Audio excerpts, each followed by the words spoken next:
What do you do, baby? Yo, mon cœur est content, mon cœur bat la chamade. Après le succès du podcast avec Jay du Temple, avec Ludivine, on a plein de nouveaux amis dans le pod du peuple. Je veux vous souhaiter la bienvenue. Je veux vous dire, yo, bienvenue dans le bandwagon. Parce que ce bandwagon-là, ça va jusqu'au bout du monde et encore plus loin. Parce que sans restriction, est chaud et chaudé en ce moment. Je suis vraiment heureux de pouvoir encore vous divertir, puis que Bruno soit là avec moi, le partenaire du pod, Bruno soit là, puis on soit capable de vous donner du contenu, même l'été. Maintenant, l'autre raison pourquoi mon cœur bat la chamade, pourquoi je suis aussi content, pourquoi dans ma voix, vous pouvez sentir que, wouh, quel hype, j'ai une Hall of Famer sur le podcast. Hall of Famer sur le podcast. Il y a tellement de choses qui s'est dit dans cet épisode avec Kim Saint-Pierre. Moi, le truc le plus marquant de l'épisode, c'est quand elle m'a parlé de Pou, Marie-Philippe Poulain, Charline Labonté, Caroline Ouellette et elle-même Kim Saint-Pierre dans une même maison. Cette anecdote, écoute, je ris encore maintenant. Donc, je pense que c'est le temps qu'on a écouté notre Hall of Famer québécoise, la légende, la gardienne de but qui m'a fait tomber en amour avec le hockey, Kim Saint-Pierre. Avant toute chose, je vais vous dire, vous pouvez acheter vos tasses, vos tucs, vos casquettes sans restriction sur le www.zonekr.ca. Ça assure la pérennité du pod. Et oui, on a dépassé le 2000 followers sur Instagram. Ça veut pas dire qu'on arrête maintenant. On continue à suivre la page, à le poster dans notre story Instagram, puis à continuer à faire parler de nous. Parce que tu sais quoi? On a du fun à faire ce podcast-là. Puis je pense que c'est le moment d'aller écouter. Je le répète parce que god damn, c'est nice. La Hall of Famer Kim Saint-Pierre, baby!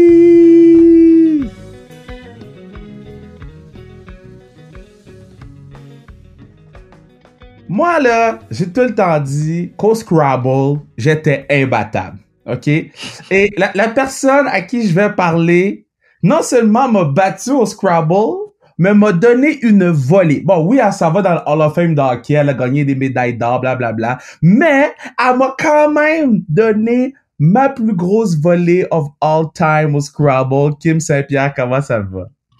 Ça va très bien, Kevin, mais je pense que tu m'as laissé des chances parce que le deuxième match, ça a été totalement l'opposé. Alors, j'ai bien hâte au troisième match. Ben là, le deuxième match, j'ai mis orange pour commencer la game, puis ça m'a donné, je pense, 75 points. Puis là, tu me rattrapais. Si la game continuait, je pense que tu me rattrapais pour vrai, là. J'avais peur, là. Peut-être, mais j'ai des doutes si tu trichais ou non dans ce deuxième match. Alors, on verra bien ce que... OK, je te jure que je trichais pas, mais en plus, nous, on joue en anglais, là. Comme, moi, ça me pratique mon anglais pour mes podcasts, mais t'es-tu habitué de jouer en anglais? Parce que moi, je suis comme, t'es donc bien bonne, là. Ben, j'ai jamais vu le Scrabble en français, vraiment, là. Je joue pas souvent, là. C'est quelque chose que je viens de commencer, là. Je trouve ça le fun. Mais, non, c'est ça, c'est bon pour pratiquer notre anglais. Fait que, il y a des mots, des fois, qu'on se demande c'est quoi, mais bon, ça fonctionne. moi, je vais te dire, là, des fois, je suis comme, je sais pas si ça existe. Fait que là, je le mets, pis si ça devient vert, pis que ça me dit que c'est approuvé, je suis comme, j'ai appris un mot. Ouais, c'est pas mal de fun, en tout cas, mais ça avait beaucoup de plaisir dans ma journée. Bon, là, toi, tu dois vivre des émotions assez exceptionnelles. Là. Oui, on est en confinement, ou on déconfine, oui, il y a la pandémie, etc. Mais, man, tu t'en vas dans le Hockey Hall of Fame. C'est comment, t'as appris la nouvelle, puis comment tu te sens là, une couple de semaines après?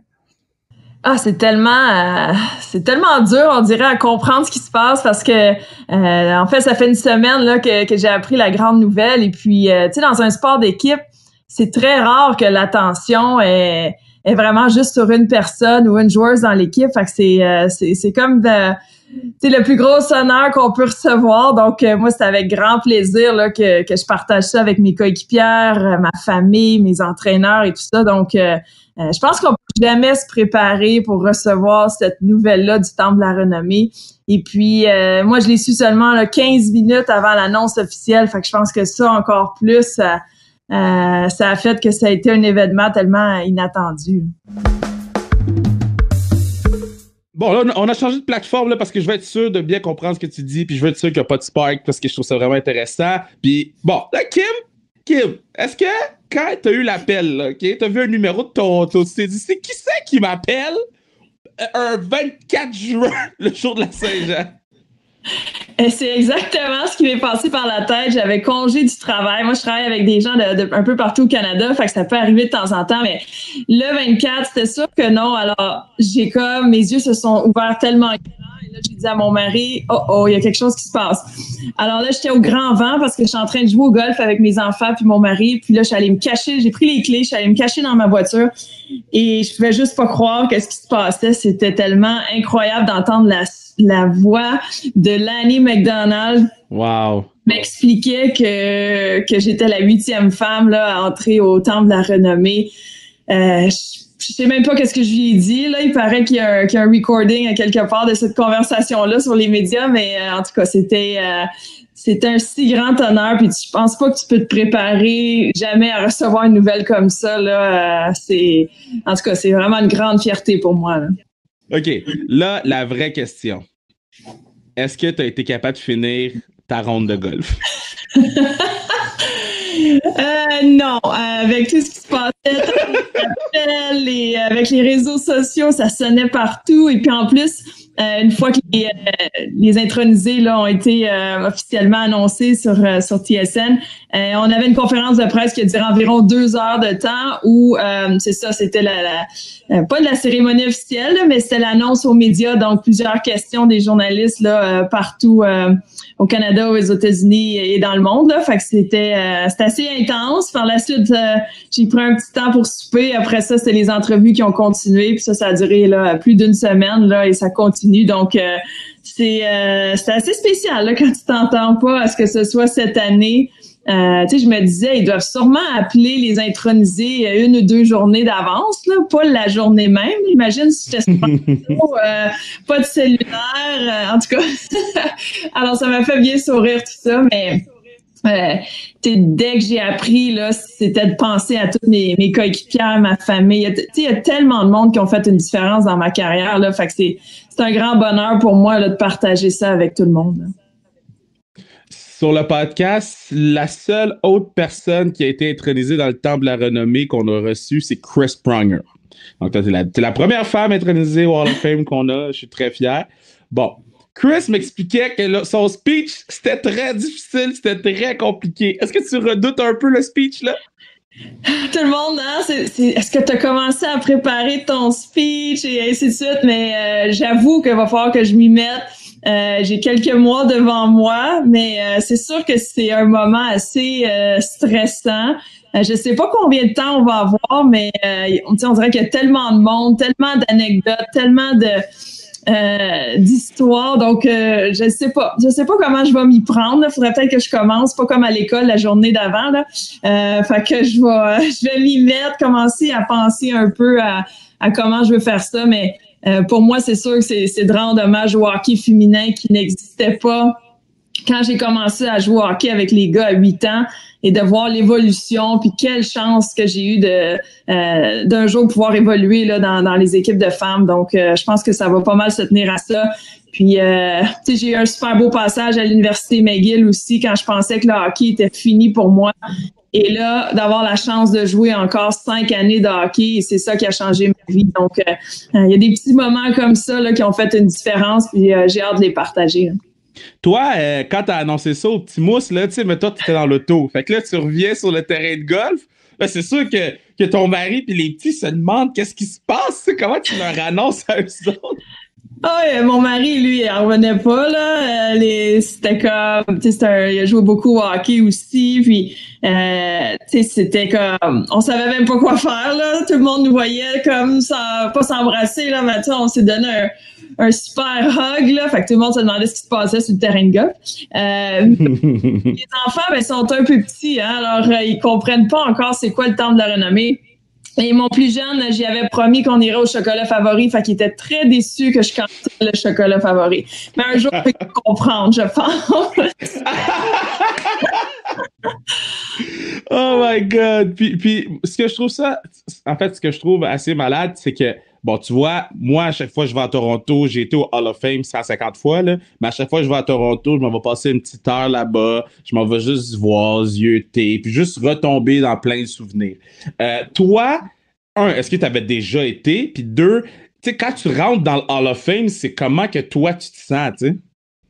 Ben c'est ça, moi j'ai la chance d'y aller, puis c'est tu sais, tu rentres là, c'est l'histoire du hockey, puis c'est ça que j'essaie de partager avec mes enfants, de leur faire comprendre, c'est que le Hall of Fame là, c'est tellement impressionnant, puis mon plus vieux, ben il adore l'histoire du hockey, tu sais, il pose plein de questions sur Guy Lafleur, Maurice Richard et ainsi de suite. Fait tu sais, j'ai tellement hâte qu'ils viennent avec moi puis qu'ils voient tout ça, puis ils ont une curiosité pour les anciens équipements, les vieux chandails, quand ils jouaient podcast et ainsi de suite. Donc, en tout cas, j'ai vraiment hâte. Je pense qu'une fois qu'ils vont rentrer dans le temple de la renommée, ben là, ils vont comprendre peut-être c'est quoi, puis tu sais, de voir là, c'est quoi l'intronisation, puis de voir des anciens joueurs aussi peut-être. Donc, je pense que c'est pour moi là, c'est de passer à l'histoire qui est comme tellement impressionnant là, tu sais, j'ai toujours joué au hockey pour le plaisir puis la passion, puis et là d'avoir cette chance d'être reconnu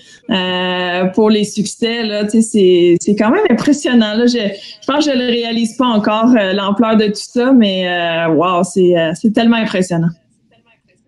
Tu vois, moi, la première fois, en fait, je pense que la seule fois qu'on s'est rencontrés, c'était un match de soccer, Patrice et ses amis. Puis, tu sais, bon, il y avait plein de monde. Il y avait Corneille, je pense, qui était là cette journée-là. Tu sais, il y avait comme... Ouais, c'était quand même fou. Oh, il y avait du monde. Ouais, c'était spécial. Puis, mais en fait, avant que je te raconte, tu sais, toi, mettons, quand tu es invité dans un événement comme ça, tu sais, on s'entend à tes greatness, là. Comment tu te sens quand tu es invité? Tu sais, Corneille est là, Judy Stamp est là, tu sais, tout le monde est là, là. Ouais, mais moi, j'étais tellement impressionnée de te rencontrer, Kevin. mais non. Non, mais c'est, tu sais, c'est impressionnant de côtoyer. Des fois, tu sais, le monde du sport, c'est un monde unique, mais mélanger ça avec la culture, les humoristes, les acteurs. Mais tu sais, quand on est invité en tant que joueuse de hockey, tu sais, je trouve ça tellement le fun de pouvoir partager notre sport. Puis, tu sais, les gens nous posent des questions parce que dans le fond, on veut vraiment se faire connaître. On veut vraiment avoir notre ligue professionnelle un de ces jours. Fait que c'est dans des opportunités comme ceux-là que on a la chance de se faire valoir notre sport et puis justement intéresser les gens à venir voir des matchs de hockey féminin. Fait que puis moi j'ai joué au soccer là toute ma vie là. Fait que quand j'ai l'opportunité d'aider là Patrice et sa fondation là, c'est sûr que c'était vraiment le fun. Et puis tu sais c'est le fun. Tu sais comme je t'ai rencontré puis on rencontre plein de monde là. Donc ça j'aime ça aussi cette partie là de d'avoir la chance d'ouvrir nos horizons puis de rencontrer d'autres personnes. Ben, tu vois, je vais raconter mon histoire ou la façon que moi je l'ai vue, c'est au moins je rentre dans notre vestiaire, c'était dans mon équipe, puis là il y a plein de monde, puis tu sais, bon, je connais pas mal un peu plus tout le monde maintenant, fait que tu sais, je dis allô à tout le monde, puis là, je pense que c'est à Andy ou je sais pas qui, j'ai dit « Oh, c'est Kim Saint-Pierre! » parce que moi, la game de 2002, comme je te dis, ça, c'est la première game de hockey féminin que j'ai regardé, first. Puis, j'en parle encore à mes parents de cette game-là. Là. Tu sais, je peux te dire j'étais où, qu'est-ce que je faisais. Tu sais, j'étais assis sur ma petite chaise. On était pauvres quand on était petits. J'étais assis sur ma petite chaise devant la petite télévision, puis j'ai regardé Kim Saint-Pierre voler la game. Fait que j'étais vraiment content de jouer dans ton équipe. Puis après ça, quand on a joué au Scrabble, j'ai dit, yo, moi, je joue avec Kim Saint-Pierre, là, fuck that! Oh my god! Hey, 2002, t'avais quel âge? 2002. Sur 2002, j'avais 10 ans. J'avais 10 ans en 2002. Oh my god! Ça te montre à quel point. Mais tu sais, qu'est-ce qui est fou, Kim, là, c'est que j'ai écouté la game de 2002. Puis après ça, j'ai pas écouté de hockey féminin parce que je savais pas c'était quoi puis qu'on n'était pas éduqués par rapport à ça, tu sais. Puis qu'après ça, là, je suis retombé à l'amour avec le hockey féminin quand Melo a été pour la première fois, donc 2014, je pense, les jeux, c'était tout ça. Fait que c'est ça. Fait que là, je suis retombé dans le hockey féminin. Mais c'est quand même 12 ans plus tard. Pendant ce 12 ans, là, vous avez fait quoi, vous autres? Ouais, ben c'est ça. Je pense que c'est grâce aux Olympiques que le hockey féminin réussit justement à trouver des nouveaux fans ou à se faire reconnaître. C'est juste plate que ça soit une fois à tous les 4 ans. Je pense que c'est ça qu'on essaie justement là, de faire valoir les championnats du monde, de faire valoir les Canadiennes, la Ligue. Tu sais, il y a tellement d'opportunités, mais les gens le savent pas. Fait que c'est ça notre défi, de dire comment on peut vraiment là se faire reconnaître puis passer plus souvent à la télé justement pour que les gens puissent voir qu'on existe. Mais ouais, on a continué les Jeux de Turin en 2006 et puis après ça Vancouver. 2010 qui a été exceptionnel aussi. Mais tant mieux si cette journée-là, t'as vu ce match-là. Ça a été un match quand même assez rock and roll. Là. On s'en souvient avec toutes les punitions qu'on avait eues. Puis de gagner aux États-Unis, là, ça a été tellement magique. Là, après avoir perdu 8 matchs contre les Américaines en préparation cette année-là. Donc, de réussir à gagner le match ultime, là, ça a été spécial. Moi, là, OK, bon, tu sais que je suis fan de hockey féminin, tu sais que, moi, c'est mes girls, c'est la dash, je vais les promote le plus que je peux, utiliser ma plateforme pour eux, puis leur dire que je les aime. Mais les Américaines, comment ça se fait que les Américaines sont aussi bonnes? Il me semble que c'est nous qui n'avons pas inventé cette affaire-là, le hockey, là. Comment ça se fait que les Américaines, année après année, puis tu sais, même quand tu jouais, là, année après année, les Américaines sont fortes. Ouais, c'est ça. C'est un beau problème, je pense, pour le hockey féminin, parce qu'on parle souvent de la super rivalité qu'on a avec les Américaines, mais c'est sûr que nous, on a des super conditions pour s'entraîner, le support de Hockey Canada, mais c'est un peu la même chose aux États-Unis avec Hockey USA. Et les filles ont tellement des ligues là-bas, universitaires, donc college hockey, tu sais, ils ont la chance de jouer au hockey à tous les jours, d'avoir des super entraîneurs.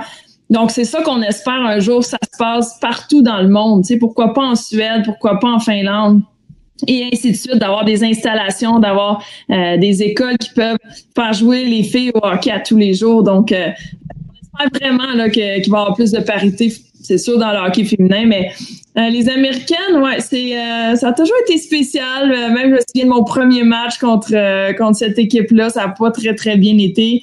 Mais quelle rivalité, hein? Je pense que ça en est une des meilleures dans le monde du sport. Puis je pense que c'est ça qui garde notre sport en santé là. Jusqu'à temps que les autres pays peut-être investissent un peu plus, mais ouais, on a un bon plaisir à les haïr, les Américaines. Hey man, moi je te dis là, quand il y a la série rivalité Canada-US là, moi je pars de la job en courant pour aller m'asseoir. C'est la meilleure rivalité dans le sport parce que tu vois, mettons, Canadien, Boston, les gars, ils saillissent pas pour de vrai, là, parce qu'ils changent tellement d'équipe tout le temps qu'ils peuvent pas saillir, ils vont jouer ensemble. Yankees, Boston, c'est la même chose. C'est plus comme dans le temps où tu joues dans une équipe pendant 15-20 ans puis t'haïs l'autre équipe. Canada-US, là, moi, je te dis, je pense qu'il y a plus de poussage dans votre game que dans une game Canadien-Boston. Je suis comme, qu'est-ce qui se passe? C'est ça, c'est dur à décrire, mais je pense qu'on le voit bien à la télé, là, dans nos yeux, autant dans les yeux des Américaines, c'est chaque match, là, même si c'était juste un match là, qu'on jouerait un match de hockey dans la rue, là, on voudrait gagner. Là. C'est plus fort que nous. On sait qu'on représente notre pays, puis même chose pour elle, mais à chaque match, là, c'est un méga enjeu. Là, même encore plus quand on se rend aux Olympiques, puis là, on sait que c'est le match ultime à tous les 4 ans. Mais c'est...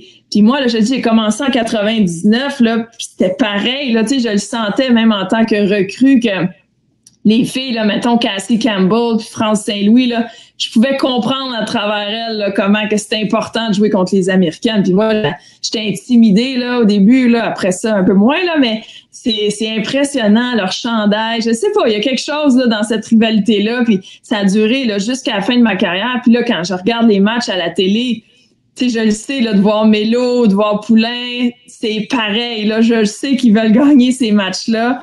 Et puis tu sais, les jeunes Américaines aussi arrivent là, puis ils savent que c'est toute l'histoire derrière tous les championnats du monde, les Olympiques, on se partage pas mal tous les honneurs, donc c'est tellement intense, mais de le voir live, là, c'est quelque chose aussi, là.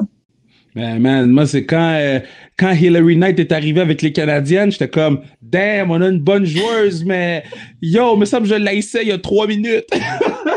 Ouais, j'avoue que il y a beaucoup d'amis, hein, il y a beaucoup de Canadiennes qui sont amies avec les Américaines justement parce que c'est la ligue universitaire aux États-Unis, il y a beaucoup de Canadiennes qui vont jouer là-bas. Fait Mais moi, je dois avouer, là, même s'il y avait beaucoup d'amis entre les deux équipes, là, une fois que la rondelle était sur la glace, j'ai jamais senti... Tu sais, c'était vraiment, on oublie tout ce qui se passe en dehors de la glace et puis on joue au hockey. Puis je pense que c'était ça la beauté de la chose. Puis une fois que c'est fini, ben, tu sais, autant nous que les Américaines, on se bat pour notre sport. Fait que c'est le fun que tout le monde soit uni aussi pour se battre puis vouloir démontrer qu'on a notre place au sport professionnel aussi. Fait que je pense que c'est ça qui est le fun, de mettre les choses de côté. Mais quand on joue au hockey, tassez-vous de là, c'est du hockey. Mais par la suite, il y a le respect qui a toujours demeuré aussi. Puis ça, je pense que ça démontre vraiment notre professionnalisme. Mais c'est ça, je pense que c'est ça aussi qui fait en sorte que en tout cas, moi personnellement, je suis très potent sur le hockey féminin parce que tout se règle sur la glace. C'est pas, il y a rien qui se passe dans le parking, dans la chambre, il y a rien qui se passe avec les journalistes. S'il y a quelque chose qui se dit, c'est sur la glace. Maintenant, bon là, tout le monde dit Poulin tout le temps, là. Mais y a-tu une joueuse underrated là, que t'aimes regarder? Là? Tu sais, la nouvelle génération, juste tu fais maudit, j'aurais aimé ça jouer avec elle. J'aurais aimé l'avoir dans mon équipe en 2002, mettons. Ben pour moi, tu sais, c'est ça, on parle beaucoup de Poulin, mais Mélodie Daou aussi, là, tu sais, je sais que tu la connais, là, je parle pas d'elle parce que tu la connais, mais tu sais, quelle histoire de persévérance, là, tu sais, une joueuse comme talentueuse que tu sais, des fois, hein, c'est difficile pour les entraîneurs de faire leurs équipes, les camps d'entraînement, et ainsi de suite, mais tu sais, autant Poulin que Mélodie Daou, là, tu sais, c'est des exemples incroyables de travailler tellement fort, de s'investir dans leur sport. Tu sais, pour moi, ça, c'est exceptionnel. Ou, tu sais, Anne-Sophie Bethez aussi, je suis tellement contente qu'elle a eu sa chance parce que tu dis, comment ça que cette fille-là, elle a jamais eu son opportunité? Puis, tu sais, il y a tellement de joueuses comme ça, peut-être, qui auraient pu avoir leur chance, mais que malheureusement, ils n'ont pas eu la personne qui a été capable de croire en elles ou de les inviter au bon moment. Mais tu sais, au Québec, on a tellement de talent, puis c'est grâce à des joueuses comme ça que la future génération pousse là, puis disent à leurs parents, hey, je veux jouer au hockey, tu sais, puis les opportunités que Caroline Ouellette peut offrir aussi au tournoi Pee-Wee de Québec, grâce à son super tournoi au mois de décembre, les écoles de hockey.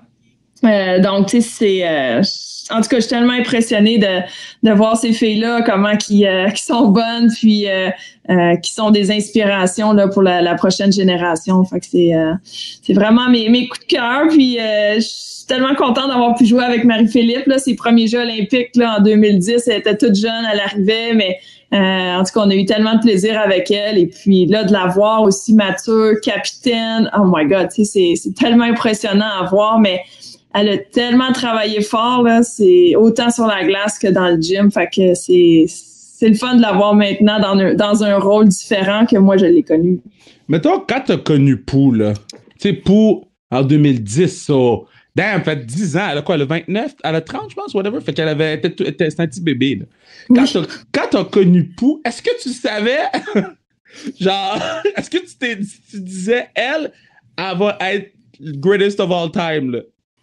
Ah, elle avait tout pour elle, là. Tu sais, tous les outils, là, elle les avait, là. Tu sais, elle était forte déjà, là. J'étais comme, wow, c'était tellement impressionnant. Puis une confiance, puis un calme, là, que t'as besoin pour être capable de gérer tout ce talent-là, puis ce succès-là. Puis, et là, elle se met à scorer les 2 buts, là, à Vancouver, là. Je fais comme, OK, là, c'est sûr que ça décolle.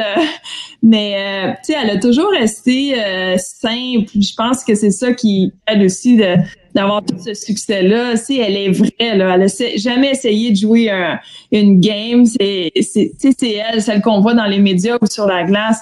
Mais tu sais, sa force de caractère, là, c'est tellement impressionnant, là. Puis, une histoire qui est drôle, en 2010, tu sais, quand on se prépare pour les Olympiques, on déménage à Calgary, puis on peut choisir avec qui on veut habiter dans l'équipe, puis on choisit nos maisons, puis tu sais, Poulin, elle avait seulement 18 ans, puis il y avait moi, Caroline, puis Charline, on voulait qu'elle vienne habiter avec nous, tu sais, puis Hockey Canada, ils voulaient pas. Oh non, elle est trop jeune, pourtant, on va s'en occuper, fait qu'ils voulaient la placer dans une famille d'accueil, puis tu sais, nous, on savait là qu'elle avait déjà une grande maturité, qu'elle était capable de partir de chez ses parents. Elle avait déjà vécu beaucoup avec les garçons au hockey.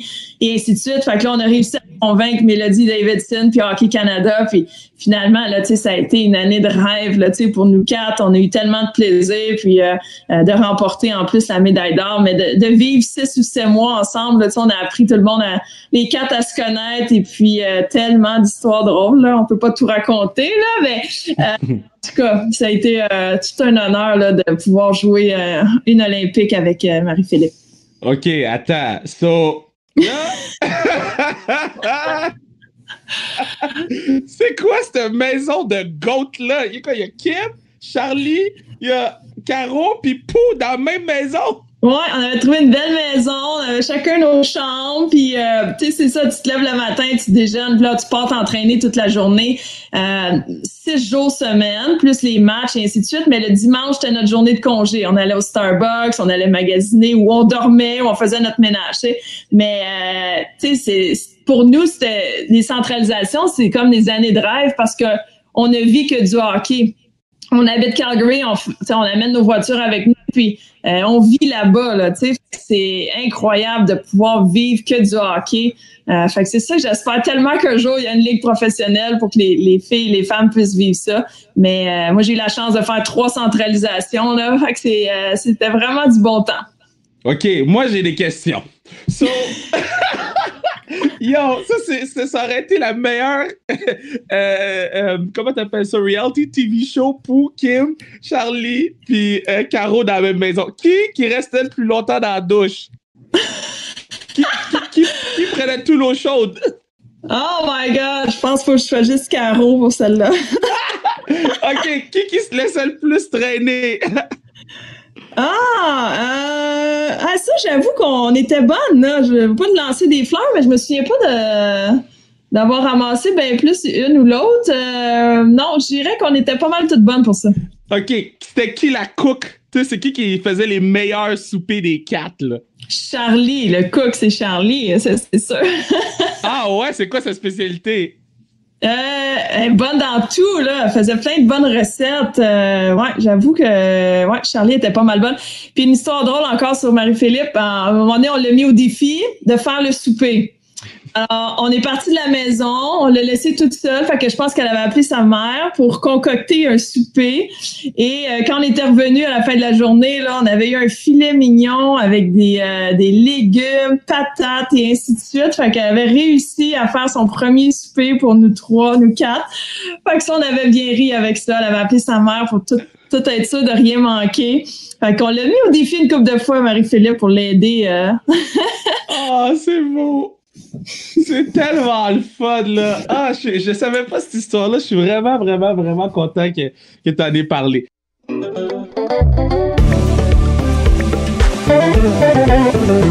C'est le moment du pod où je vous dis que vous pourriez assurer la pérennité du podcast, assurer que le podcast dure pour toujours, forever, en vous procurant une casquette sans restriction, une tuque sans restriction, une tasse sans restriction. Et tu sais quoi? Si tu skippes pas les pauses, parce que je sais qu'il y a des gens qui m'ont dit qu'ils skippaient pas les pauses, ou si tu skippes pas les pauses, tu sais quoi? Je donne un 20%. Sur zonekr.ca, je donne un 20% avec le code Hall of Famer. HALLOFFAMER. Hall of Famer. Je donne 20%. Let's go. Ça, c'est en l'honneur de Kim Saint-Pierre, ça. C'est my girl. Let's go. On retourne l'écouter. J'essaie de faire le timeline de tout ça, là, parce que, mettons, quand vous êtes... Tu sais, en 2012, il n'y avait pas de ligue d'hockey féminin. Y avait-tu une ligue d'hockey féminin en 2012? En 2002, excuse? Ou tu as commencé en 99? Non. Fait que toi, fait que c'est ça. Toi, tu pouvais pas jouer au hockey à part pour les championnats du monde, pour les Olympiques, puis pour McGill. Moi, j'étais encore à l'université McGill dans ce temps-là. Donc, j'avais pris une année sabbatique d'école pour aller au jeu. C'est quand même fou quand tu y penses, là. Mais je pense qu'il y avait une ligue, je me souviens pas du nom, là, mais il y avait certaines équipes là, au Québec. Je pense qu'il y avait 4 ou 5 équipes. Et puis, c'est là que les joueurs, une fois que l'université était terminée, allaient jouer. Mais c'est ça, 4 ou 5 équipes seulement au Québec. Là. Fait que par la suite, ça a été la Ligue canadienne. Mais c'est ça, la plupart des filles, ça joue tout au niveau universitaire. Fait que moi, j'avais pris une année sabbatique de McGill, puis après ça, j'ai retourné terminer mon bac. OK, mais mon point, c'est, mettons, quand tu finis McGill, là, il y a plus, tu sais, t'avais plus de place où jouer, OK? Est-ce que tu penses que... Mais en fait, tu vas me répondre oui, là, mais admettons que si vous auriez pu jouer aussi longtemps, là, ou jouer dans une ligue professionnelle, là, penses-tu qu'aujourd'hui, le hockey féminin serait juste à un autre niveau où les médias puis tout le monde extérieur était juste pas prêt dans ces années-là à accepter le hockey féminin? Ouais, je pense que, moi, selon moi, après les Jeux de 2010, là, parce qu'il y a eu tellement d'engouement, en étant au Canada, on s'est fait connaître, puis en gagnant la médaille d'or, puis les gars gagnent la médaille d'or, je trouve que le momentum était tellement parfait. Mais tu sais, avec la Ligue canadienne, on dirait que la Ligue canadienne de hockey féminin, on dirait qu'une année, on prenait 2 pas vers l'avant. Et l'année suivante, je sais pas pourquoi, on reculait de 3. On avançait de 1, on reculait de 2. Tu sais, c'est comme si on faisait du surplace. Puis, tu sais, il y avait des super filles qui s'occupaient de la Ligue. C'est juste que, tu sais, on sait qu'on n'a pas l'argent, on n'a pas le support financier, les commanditaires. C'est impossible de faire vivre la Ligue, de donner un salaire aux filles ou juste leur donner l'équipement gratuit. Donc, tu sais, je sais pas pourquoi ça l'a jamais décollé là, dans les années là, début 2010-2011. Parce que, tu sais, il y avait des super joueuses, tu sais, autant du côté Canada, États-Unis. C'est juste qu'on dirait que aurait peut-être fallu mieux connecter avec les États-Unis, justement, pour partir une ligue un peu comme les Original Six qu'il y avait dans le temps masculin. Tu sais, peut-être qu'il aurait fallu prendre plus de chance dans ce temps-là, mais on espérait toujours que la Ligue canadienne puisse prendre son envol, mais malheureusement, ça n'a jamais fonctionné. Fait que je pense que ce que les filles ont fait l'année dernière de dire OK, il y a plus de Ligue canadienne, ben là, on prend les grands moyens, puis on espère un jour que la Ligue nationale supporte le hockey féminin, mais c'était plate de voir aller, puis que, tu sais, il y avait pas plus de personnes dans les estrades là, dans les années 2010, 2011, 2012. Puis après ça, moi, j'ai pris ma retraite, mais tu sais, le hockey féminin a continué à évoluer. Les filles sont encore meilleures que jamais. Ils s'entraînent plus. Mais tu sais, pourquoi on réussit pas à faire décoller le tout? Tu sais, c'est ça qui est un peu frustrant de voir, parce que les filles, tu le sais, ils s'entraînent tellement fort. Puis, en tout cas, moi, je trouve que le calibre il est incroyable. Puis comment réussir à attirer les Européennes aussi, tu sais, ça va prendre de l'argent pour les attirer par ici. Donc, en tout cas, j'espère que là, avec le coronavirus, peut-être que ça retarde un peu le tout, mais tu sais, avec Jayna Hefford, puis tous les leaders là du côté des États-Unis, Karel Emmer aussi, qui est beaucoup impliqué. En tout cas, je croise mes doigts, puis j'espère tellement que ça va fonctionner, parce que ça serait incroyable là, de voir une ligue professionnelle voir le jour. Moi, je te dis d'avance, là, s'il y a une ligue d'hockey féminin, les gens peuvent compter sur moi qui prend 4 billets de saison. Puis je sais qu'il y a beaucoup d'artistes qui vont prendre des billets de saison. Je pense que là, on est prêt. Là, il faut juste que tout soit bien placé. Je pense qu'on est prêt à juste faire, là, assez, c'est assez. Je veux pas que Marie-Philippe Poulin arrive à la retraite puis que la Ligue arrive. J'ai besoin que Marie-Philippe lève le trophée de la Ligue d'hockey féminine avant la fin. J'ai ouvert genre des questions aux gens sur notre page Instagram @ restriction. J'ai choisi les 3 meilleurs, puis je vais te les poser parce que c'est le podcast du peuple, c'est le peuple parle. Donc Turbanators, très beau nom. Oui, vas-y. Oui, vas-y. Turbinators, quel serait le plus bel accomplissement de ta carrière? C'est sûr que les Jeux de 2002, tu sais, moi, toute petite, là, je rêvais d'aller aux Olympiques. Là, j'avais dit à ma première entrevue dans une télé communautaire à Châteauguay, je dis, moi, monsieur, là, je vais aller aux Olympiques dans tous les sports sauf au hockey. Parce que je n'avais jamais vu des filles jouer au hockey. Puis là, de savoir que j'ai eu la chance en 2002, finalement, là, d'aller aux Olympiques. Et puis, comme je le racontais tantôt, tu sais, quelle saison, quelle expérience. Et puis, premier jeu olympique, de réussir de remporter la médaille d'or, là, ça a tellement été spécial que j'avoue que c'est un de mes moments là, préférés de ma carrière. Barbavel demande quelle est la meilleure gardienne au monde actuellement selon toi. Je veux pas te mettre dans le trouble, c'est Barbavel qui le demande. Ouais, mais c'est toi qui poses la question. moi, j'ai mon call. Mais je te laisse aller, mais moi, dans ma tête, je sais c'est qui. OK, tu répondras après. On aura Oui. deux opinions. Mais, tu sais, moi, dans ma carrière, tu sais, j'ai eu la chance de jouer. Puis, tu sais, souvent, je les remercie dans les médias, tous mes goalie partners. Le Canada, on est tellement forte, là. Puis, tu sais, je pense que c'est ça qui nous rend bonne parce que, tu sais, chaque pratique, chaque match, là, tu sais, on se bat sur la glace à savoir c'est qui la meilleure, puis c'est qui va être numéro un. Puis, tu sais, on est tous des bonnes amies aussi. Tu sais, ça fait partie de la game. Mais présentement, j'ai un petit fait pour Anne-Renée Desbiens que j'ai eu la chance de rencontrer là dans la dernière année. Et puis, je sais qu'elle a eu beaucoup d'embûches là pour faire partie de l'équipe nationale. Et puis, cette année, j'aurais tellement aimé la voir évoluer au championnat du monde pour voir où elle en était rendue, mais de la voir au match des étoiles, j'ai été super impressionnée. Fait que j'avoue que j'ai bien hâte de voir ce que le futur réserve. Puis, au niveau des plus jeunes, j'ai eu la chance de voir Eve Gascon évoluer avec Team Canada, moins de 18 ans, puis Team Québec. Et j'adore cette gardienne. Fait que j'ai bien hâte là, de l'avoir aussi évolué. Puis toi, qu'est-ce que t'en penses? Bon, ma réponse. J'aime beaucoup Anne-Renée, j'aime beaucoup Anne-Renée, mais ma réponse, puis il y a quelque chose qui s'est passé pour que je dise ça, c'est Emrance Maschmeyer. Pour moi, Emrance, après l'avoir vu à la classique, pour ceux qui savent pas, Emrance c'était ma gardienne de but à la classique avec Jen Lacasse. Jen Lacasse qui est aussi GOAT, là. Mais avec Emrance. Puis Emrance a pris 25 lancers de gars vagabonds de la Ligue nationale. Là. Duclair avait pas de filles dans son équipe l'année passée. Duclair est arrivé, puis lui, il a pris des slap shots à côté de la face de match. Elle a arrêté toutes les tirs. Elle a gagné le MVP. Puis c'est à ce moment-là, j'ai dit, non, man, elle, si elle est dans sa zone, il y a personne qui la touche. Fait que moi, mon vote, ça va vers Mash.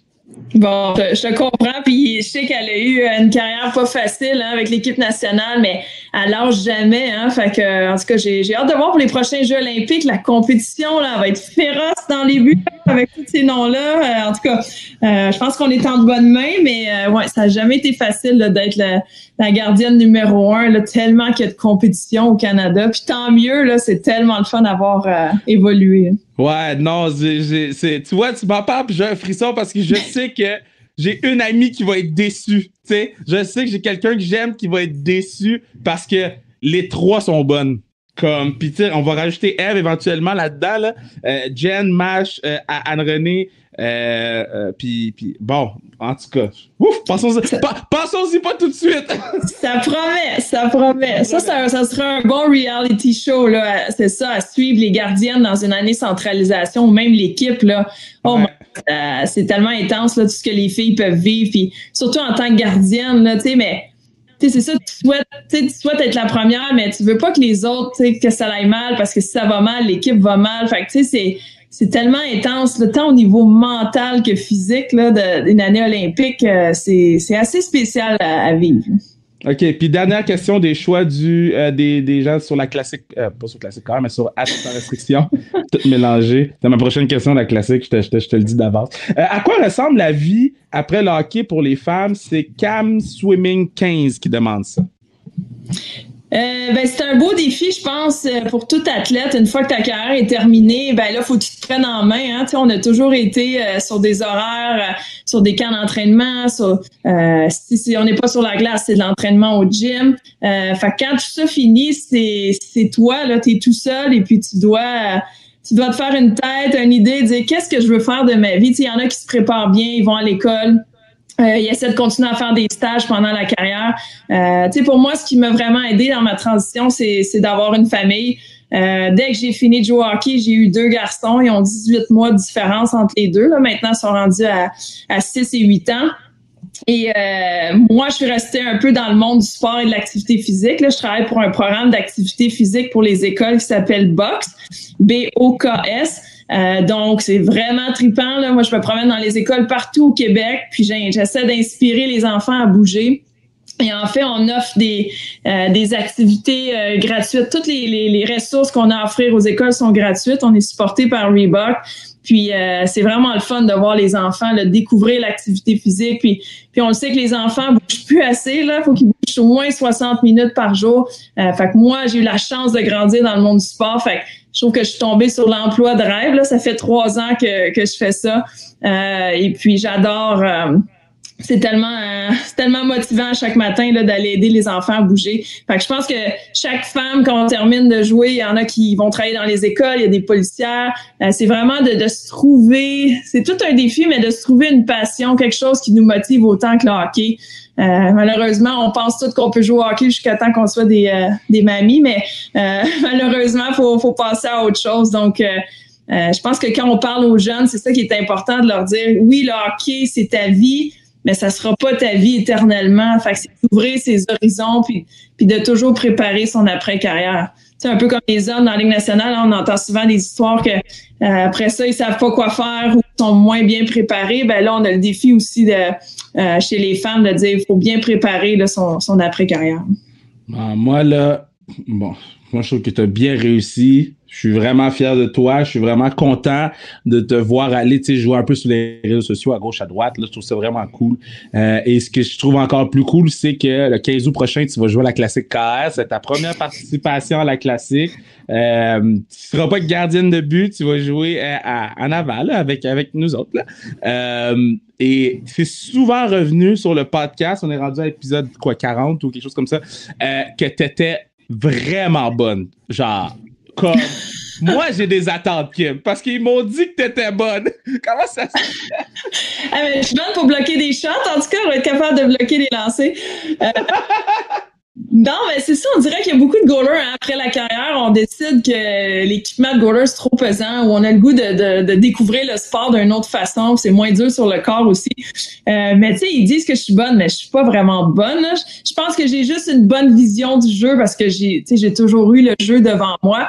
Mais tu sais, je suis pas capable de faire un slap shot. Je pense que je suis vraiment juste peut-être l'intelligence qui est là, mais des fois, en tout cas... J'invite les gens à venir le découvrir là, lors de la classique, mais j'adore ça, tu sais, c'est de faire une passe à Caro ou à Marie-Philippe, tu sais, c'est tellement cool de pouvoir jouer avec elle. Mais je sais pas, j'ai découvert cette petite facette-là de pouvoir jouer en avant puis de compter des buts au lieu de les arrêter. Fait que c'est vraiment... Okay. Moi, je te dis d'avance, là, moi, je suis le pire directeur général de l'histoire, OK? L'année passée, j'étais trop sous pendant le repêchage, j'ai drafté aucun défenseur. Là, il y a une chose qui est sûre, c'est déjà marqué dans les équipes, là, puis j'ai déjà validé avec Anthony Duclair, le capitaine de l'autre équipe. Kim Saint-Pierre joue dans mon équipe.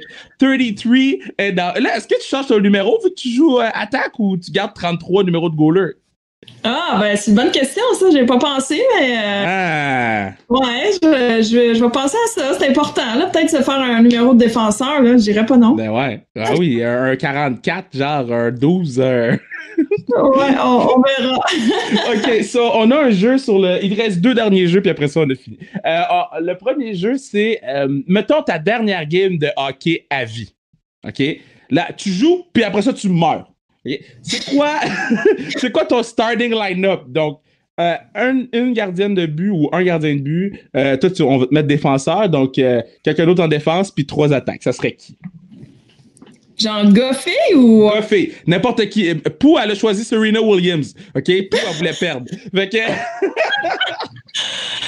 Oh my God, attends, là, c'est toute une question, là. C'est ta dernière game à vie, puis soit tu veux gagner, soit tu veux te faire du fun, soit tu veux découvrir des gens à qui t'as jamais parlé, ou soit tu veux juste jouer avec ta gang qui t'a joué. Fait que je te laisse réfléchir, je te laisse aller. Prends ton temps sur un podcast, on n'est pas stressé. Ouais. OK. Ben moi, je vais y aller avec mes amis. Hein. C'est des années incroyables que j'ai eues avec elle. Fait que je vais prendre Caro en avant avec Marie-Philippe. En cours parce que c'est sûr qu'on s'ennuie jamais avec Sarah. Elle est trop... je vais mettre Charlie début. Moi, je vais jouer à défense avec France Saint-Louis. Ah ouais! Ouais, parce que ça, c'est comme mon... Tu sais, c'est toutes mes années Team Canada, là. C'est sûr que j'en oublie, mais je pense que ça serait de se remémorer une carrière grâce à ces grandes dames-là.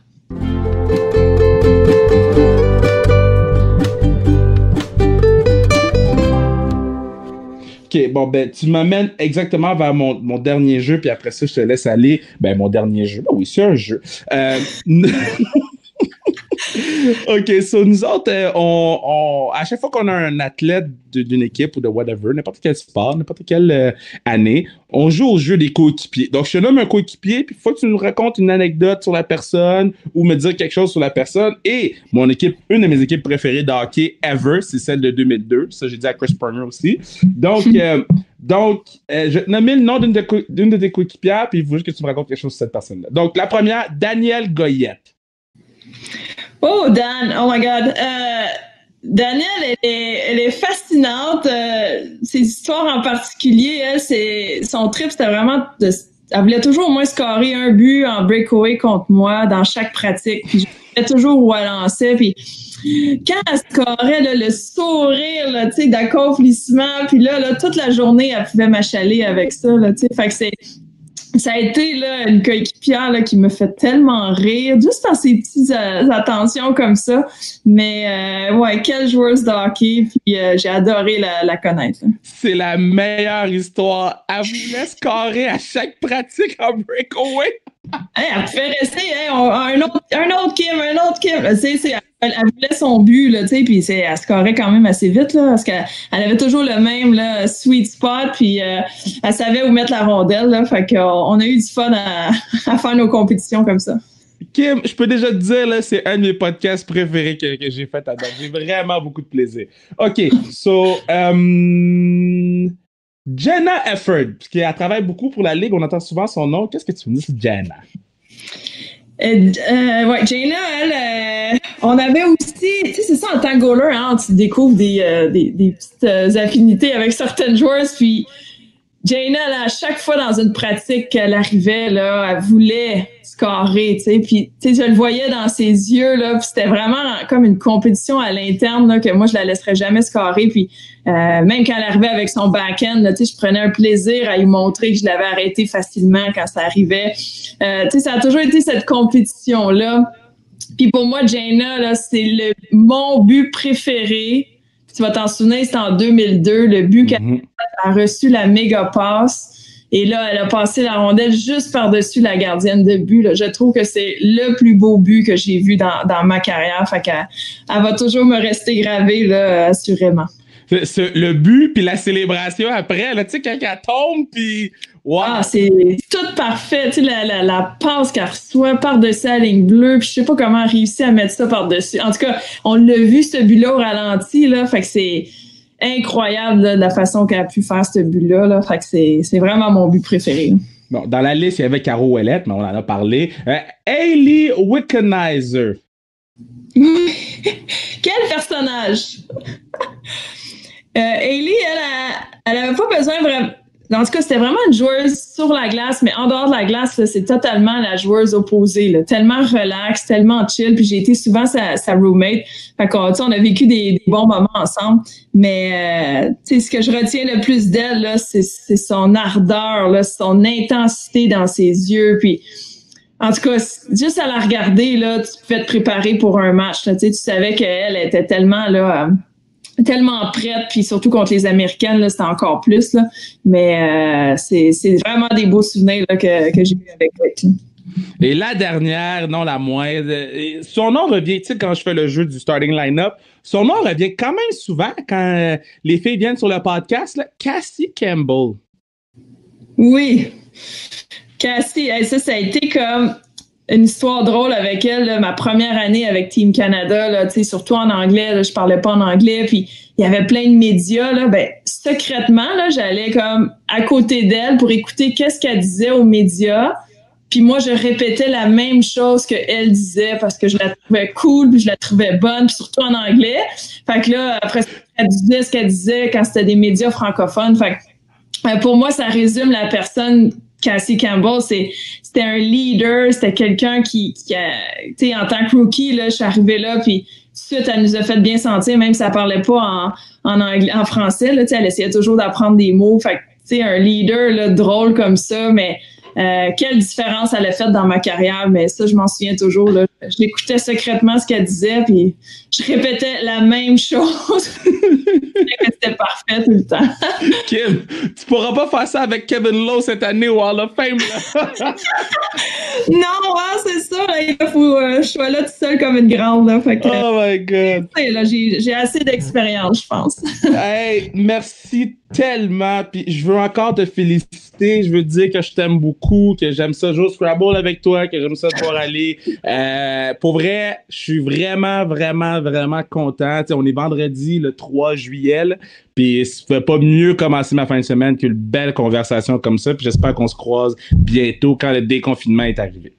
Oui, certainement. Puis merci à toi, hein, Kevin, de promouvoir le hockey féminin comme tu le fais. C'est incroyable de pouvoir compter sur toi, puis tout le temps, les efforts que tu mets, puis d'aller au match en plus. On est si chanceuse de t'avoir là, dans le monde du hockey féminin. Puis j'espère que ça va encourager les autres à le faire, mais un gros merci à toi. Ben, c'est moi qui est chanceux de vous avoir trouvé. C'est moi le plus chanceux là-dedans. Mais merci beaucoup. C'est vraiment le fun.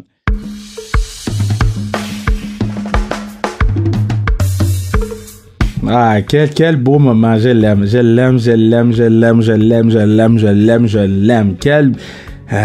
C'était incroyable. Hein? C'était incroyable. Puis d'avoir l'honneur de discuter avec elle, la chance de discuter avec elle. Puis là, la game est tight hein, sur Scrabble Go. La game est tight. Je vais essayer de garder un update sur... Parce que là, c'est notre rubber game. Là, c'est la 3e game. J'ai une victoire. Puis là, comme... Je pense que c'est comme 10 points de différence en ce moment. So, gotta respect les skills de Kim Saint-Pierre. Merci encore une fois de nous suivre, de nous écouter, de nous donner de l'amour sur les réseaux sociaux, de nous taguer dans vos stories Instagram, de tout ce que vous faites pour le podcast. C'est le pod du peuple, pas parce que c'est un beau tagline, pas parce que c'est beau sur un t-shirt, mais parce que c'est vrai. Puis je voulais vous remercier. Oubliez pas, Hall of Famer, tout collé ensemble, là, c'est votre code pour avoir 20% de rabais sur le zonekr.ca. Ok, let's go baby, on s'en va en vacances. Là. C'est les week-ends, on s'en va prendre un week-end. Je m'en vais au chalet. Je m'en vais me tremper mes pieds dans l'eau. Puis, je sais même pas si je vais mettre mes pieds dans l'eau. Si vous avez écouté le podcast avec J.D. Temple, vous savez ce qui passe à travers ma tête. Si vous l'avez pas écouté, allez l'écouter tout de suite. Sur ce, passez une belle fin de semaine tout le monde. Je vous aime.